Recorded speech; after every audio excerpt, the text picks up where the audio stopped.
Welcome to this Excel tutorial on effectively summing only visible cells or rows in a filtered list. We'll explore two methods to achieve this task seamlessly. Utilizing a formula based on the subtotal function and employing VBA code.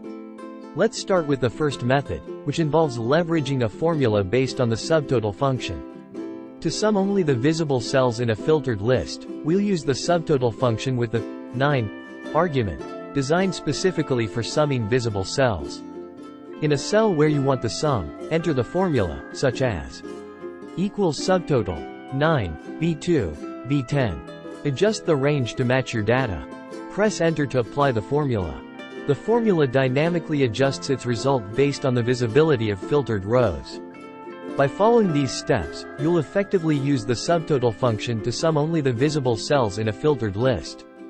Now, let's delve into the second method, which employs VBA code to achieve the same outcome. For a more programmatic approach, VBA code provides flexibility in summing visible cells. Press Alt plus F11 to open the VBA editor. Right-click in the Project Explorer, select Insert, and choose Module to create a new module. Copy and paste the following VBA code into the module.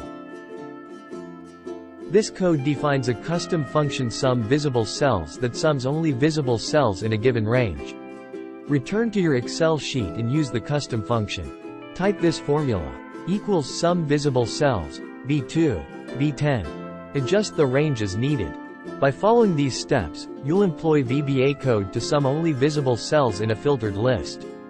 Thanks for exploring these two effective methods to sum only visible cells or rows in a filtered Excel list. Whether you opted for the formula using the subtotal function or the dynamic VBA code, mastering these techniques enhances your ability to work efficiently with filtered data. For more insightful Excel tutorials and to stay updated on valuable tips, don't forget to subscribe. Thanks for watching.